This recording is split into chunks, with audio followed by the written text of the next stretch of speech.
Here's my fear. Some of you only know God cognitively and not experientially yet. Even though you've known him your whole life, some of you know doctrine and you're afraid of experiences because you see people who are out there doing over charismatic, over experiential things, and you rightly are nervous about it because sometimes the church does do that. It's over sentimentalized, it's anti-intellectual, it's all about your emotions and coming to 4 church services a week and getting all hopped up on the drug of the experience, and it's all like, he's your moorings on Monday, all right? He's your testimony on Tuesday. He's your winner on Wednesday. All right, and you're like, and there's preachers up there stomping around and getting you all excited. And the problem is your whole faith becomes vicariously just meshed with a leader, and you don't know what to do when you're by yourself. And so you need another church experience and another charismatic sermon and another this and another that. And it begins to be all experiential. And so there's Christians that have reacted to that and gone, okay, let's not trust experiences because they're classically not actually very trustworthy, because we don't know if God's telling you to move to Pittsburgh or whether you just had too much pizza. You don't know that. It's hard. Right? And so if you over experiential, then you start to get into trouble if you have no doctrine. But we understand, okay, that's over there. But the reality over here is my fear for most of you is that you're not experiencing him at all. You only know him theoretically, theologically, cognitively. And here's what I mean. You want to know why a lot of your kids, think about your kids, all right? We have a lot of young families. You don't want your kids to walk away from Jesus when they grow up and become teenagers, right?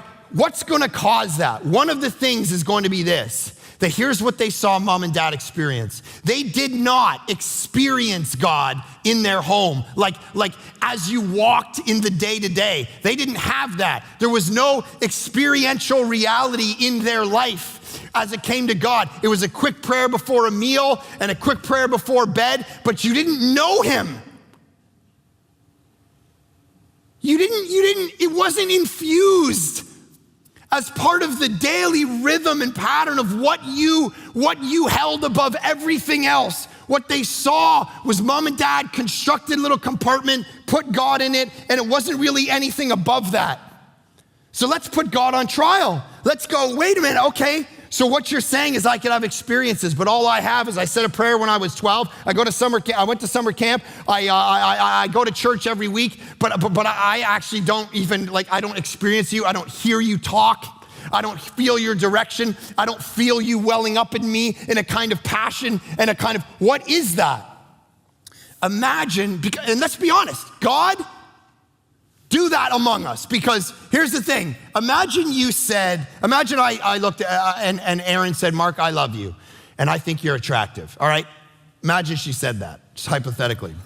Now, Mark, I find you attractive. Okay, great, but words are cheap. So here's the thing. What if my wife told me she finds me attractive, but then every time I moved on her, all right? Okay, maybe that's not a good way to say that. Every time I kissed her or tried to snuggle her on the couch, all right, or whatever, she kind of, ew, get away from, I need a space, yeah, all right. Now, imagine that happen every time I tried to kiss her or hold her hand, all right, or be with her, imagine that. So you can tell me you're attracted to me, you can tell me you love me, but then in experience, you actually are acting like you don't.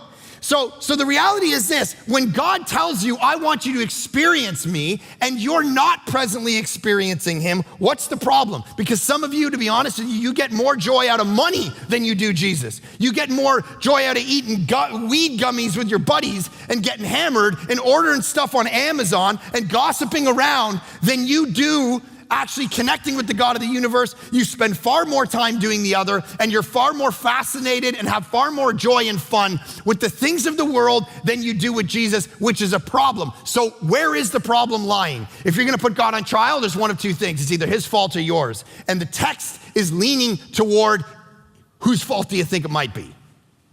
Yours. You've been here long enough, even if you're new, to know I'm gonna blame you before I blame God.